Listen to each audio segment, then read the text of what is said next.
오늘 우리에게 허락하신 하나님의 말씀은 마태복음 7장 1절에서 6절까지의 말씀입니다. 마태복음 7장 1절에서 6절까지의 말씀. 제가 가진 성경으로는 신약 구면이 됩니다.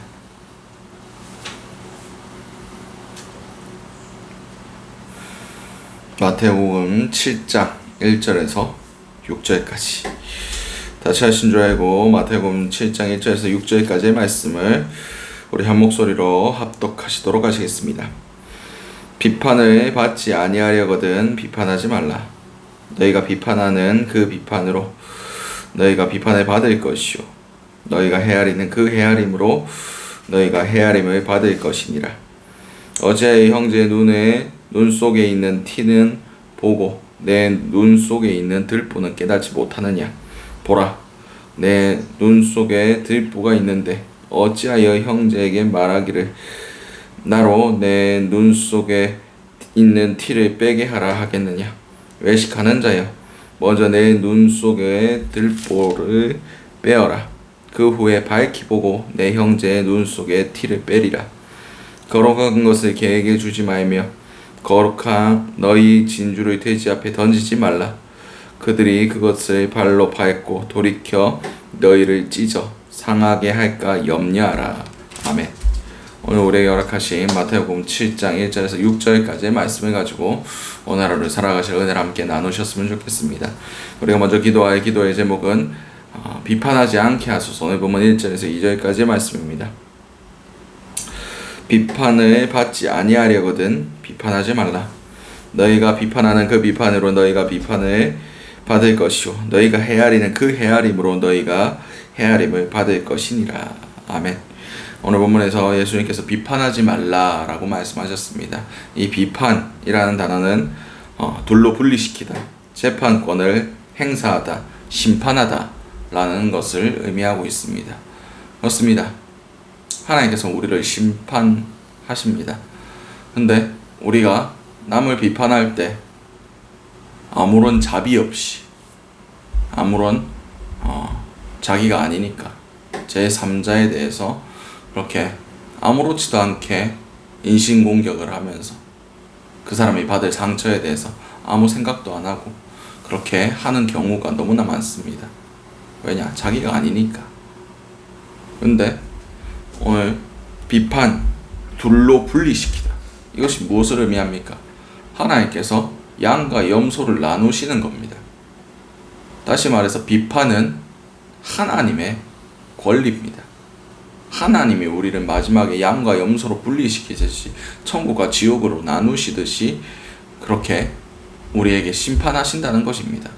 다시 말해서 이 비판은 하나님의 영역입니다. 다시 말해서 우리가 비판할 때에 자비 없이 아무런 긍휼 없이 사람들의 손가락질하고 비판하고 판단하고 정죄할 때 하나님께서도 우리에게 똑같이 행하신다는 그런 말씀입니다. 다시 말해서 우리가 하나님의 자리에 올라가서 사람들에게 손가락질하고 그렇게 판단하고 정죄하는 것 하나님이 기억하시고 우리에게 똑같이 갚으신다는 겁니다. 그렇습니다. 하나님은 우리에게 자비와 은혜를 베푸시는 분이십니다. 하나님의 심판대 앞에서 예수 그리스도의 그 공로, 예수 그리스도의 그 은혜가 우리가 부어지지 아니한다면 우리는 그 누구도 온전히 설 수 없는 사람들입니다. 주의 긍휼하심과 주의 은혜가 우리 가운데 베풀어져야만 우리가 온전히 의롭다 하심을 받을 수 있는 죄인들입니다. 근데 그 은혜와 긍휼 없이 우리가 하는 대로 똑같이 주님께서 갚으신다면 우리는 100% 지옥 갑니다. 자비 없는 심판이 우리 가운데 임할 때에 그것을 견뎌낼 수 있는 사람이 아무도 없다 라고 성경 기록하고 있습니다. 의인은 없나니 하나도 없도다. 주님께서 우리를 의롭다 하셔야만 우리가 의롭게 되는 겁니다. 예수 그리스도의 보혈이 우리 가운데 덮어져야만 우리가 그 심판을 넘어가는 겁니다. 그런데 우리가 하는 그 심판으로 하나님께서 우리를 심판하실 때 거룩하게 설 수 있는 자가 누가 있겠습니까? 아무도 없습니다. 우리는 비판하지 말아야 됩니다. 비판과 판단과 심판은 하나님의 영역입니다. 비판받아야 할 것들이 보인다면 우리는 그 사람을 위해서 기도해야 됩니다. 그 사람을 위해서 중보해줘야 됩니다. 이것이 주님께서 우리에게 원하시는 마음이고, 예수님께서 우리를 위해서 지금도 말할 수 없는 탄식으로 우리를 위해서 중보하시는 주님의 모습입니다. 성경은 우리가 예수 그리스도의 모습을 닮아가는 자들을 귀히 여기고 불쌍히 여기시고 은혜를 베푸신다고 성경은 기록하고 있습니다. 오늘 하루를 살아가실 때 우리가 혹시 하나님의 자리에 앉아서 사람들을 비판하고 정죄하진 않았는가, 스스로 돌아볼 수 있는 귀한 은혜가 있으시기 바랍니다. 두 번째 기도 제목은 자신에게는 엄격하고 타인에게는 관대하게 하소서. 오늘 본문 3절에서 5절까지의 말씀입니다. 어찌하여 형제의 눈 속에 있는 티는 보고 내 눈 속에 있는 들보는 깨닫지 못하느냐.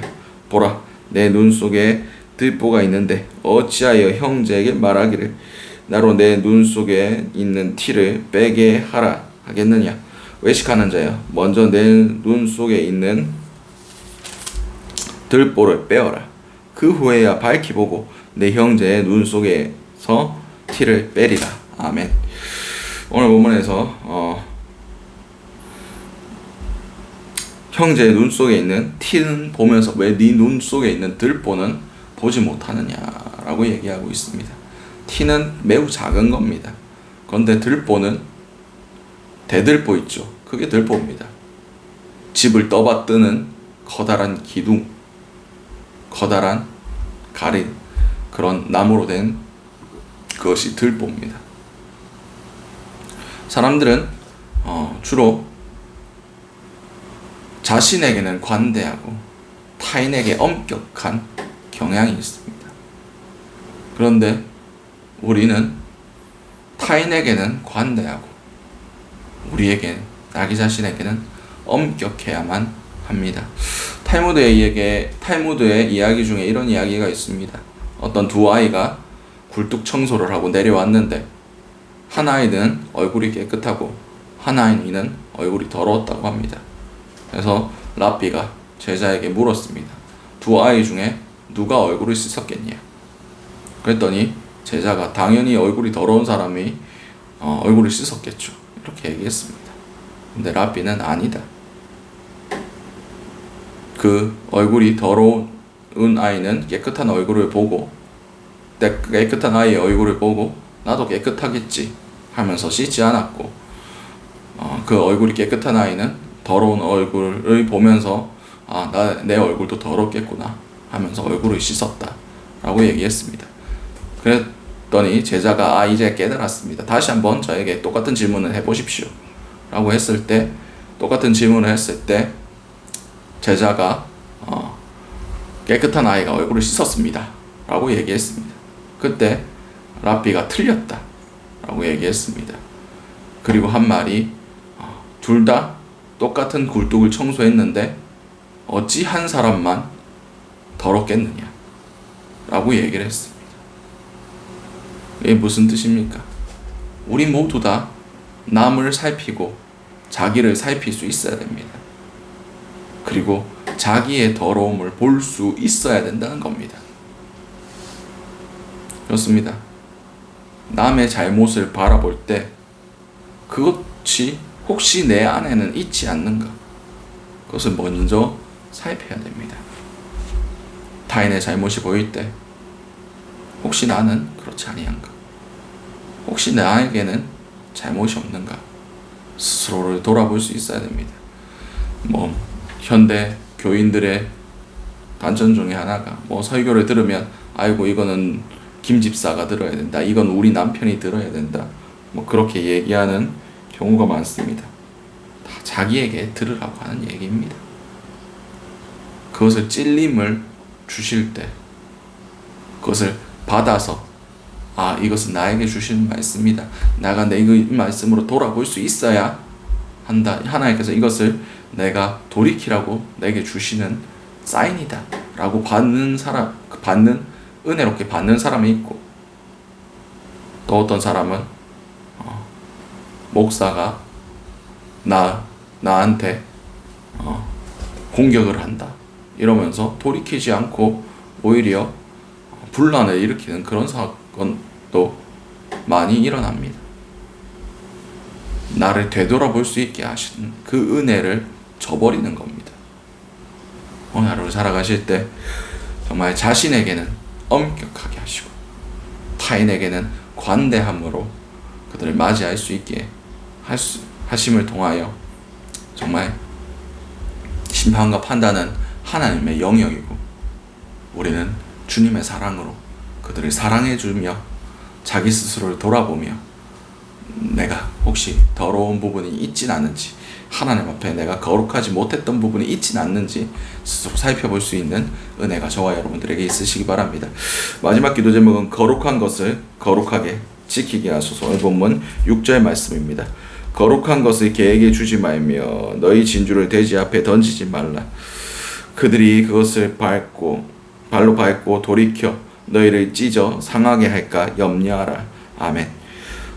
방금 전까지 남에게 관대하라 라고 말씀하셨습니다. 근데 여기서는 거룩한 것을 개에게, 돼지에게 주지 말라 라고 말씀하셨습니다. 다시 말해서 비진리적인 부분, 비본질적인 것에서는 얼마든지 타협하고 물러설 수 있겠지만 진짜 지켜야 할 만한 것, 거룩한 것에 대해서는 타협하지 말라, 물러서지 말라, 개에게 줄 생각도 하지 말라 라고 성경 기록하고 있습니다. 그렇습니다. 거룩한 것은 거룩하게 지켜야 됩니다. 우리의 구원의 문제에 대해서, 우리가 지켜야 될 은혜에 대해서는 우리가 결코 타협해서는 안 됩니다. 예수님께서도 분명히 말씀하셨습니다. 내가 화평케 하러 온 것이 아니라 검을 주러 왔다. 이것은 우리의 가족 가운데서도 이 거룩한 문제, 구원의 문제, 이 진리의 문제에 대해서는 결코 타협하지 말고 끝까지 싸우라, 잘라내라 라고 말씀하신 것입니다. 우리에게 주신 그 진리는 결코 값없는 것이 아닙니다. 주께서 물론 값없이 주셨지만 이것이 우리에게 오기 위하여 예수 그리스도 하나님의 아들의 핏값이 필요했습니다. 이것에 대해서 가볍게 여기는 자들은 하나님도 우리를 가볍게 여기실 겁니다. 진리에 대해서는, 진리는 타협의 대상이 아닙니다. 싸우고 지켜내고 목숨까지 걸어야 될 문제입니다. 왜냐? 진리가 곧 생명이기 때문입니다. 진리가 곧 구원이기 때문입니다. 오늘 하루 살아가실 때 우리가 진리를 위해 싸울 수 있는 결단과 용기가 있게 하심을 통하여 어떠한 상황 가운데서도 사단이 그것을 빼앗아가지 않게 해달라고, 우리가 목숨을 잃는 그런 상황이 올지라도 우리가 진리를 지키며 거룩하게 스스로를 지켜나갈 수 있는 은혜가 있게 해달라고 기도하신 저와 여러분들이 되시기 바랍니다. 오늘 주셨던 말씀들로 고 기도하시고 각자의 기도 제목으로 기도하신 후에 짧게 돌아가시도록 하시겠습니다. 우리 주여 한번 외치신 후에 동성으로 기도하시도록 하시겠습니다. 주여, 사랑하는 충만하신 아버지, 그날 너무나 감사드립니다. 아버지, 우리가 도무지 비판하지 않기를 원합니다. 우리가 하나님의 자리에 올라가지 않기를 원합니다. 사람을 정죄하고 판단하고 아버지 그렇게 했던 그 모든 것들을 회개하며 사람을 인간 모습 그대로 받아들일 수 있는 그런 자들이 될 수 있기 원합니다. 사람은 판단의 대상이 아니라 사랑의 대상이라고 말씀하고 계십니다. 우리가 주님 주신 사랑으로 그 모든 사람들을 사랑할 수 있게 하시고 우리가 하나님의 자리에 올라가서 사람들을 정죄하고 판단하고 손가락질하는 그 짓을 멈출 수 있는 그런 귀한 은혜들이 있길 원합니다. 주님, 우리가 자기 자신에게는 엄격할 수 있게 하시고 타인에게는 관대할 수 있게 도와주시옵소서. 주여, 우리 가운데 세상 사람들의 그 부족한 모습들, 그런 죄악된 모습들이 스스로 내 안에서 보이지 아니하는가 스스로 살펴볼 수 있게 하시고, 작은 죄악에도 우리가 세상 몸부림치게 하시고 그 죄악들을 놓고 회개하며 주님의 긍휼하심을 구할 수 있는 그런 자들이 될 수 있길 원합니다. 주여 은혜와 긍휼을 보게 하시고 오늘 하루도 나 자신을 잘 살필 수 있는 그런 자들이 될 수 있길 원합니다. 주여, 우리가 비본질적인 것에 대해서는 우리가 타협하고 우리가 물러설 수 있겠지만, 우리가 비진리가 아닌 그 진리에 관한 것에서도 결코 한 발자국도 물러서며 타협하지 않기를 원합니다. 진리를 위해 우리가 아버지 목숨까지도 내어놓을 수 있는 우리가 그런 준비가 되어 있기를 원합니다. 진리의 가치를 우리가 바로 깨달아 알며 아버지 이 진리가 우리 가운데 허락되기 위해서 예수 그리스도의 보혈의 피값이 필요했다는 것을 깨달아 알며 아버지 이 진리를 위하여 아버지 우리가 우리의 목숨까지도 내놓을 수 있는 그런 자들이 될 수 있기 원합니다. 거룩한 것을 거룩하게 지키게 하시고, 거룩한 것이 아버지 타협의 대상이 아니라는 것을 우리가 깨달아 알을 통하여 오늘 하루도 정말 주님 안에서 거룩하게 살아갈 수 있게 하시고, 주님과 동행하는 삶, 정말 진리 안에 거하는 삶을 살아갈 수 있게 주님께서 함께하여 주시옵소서.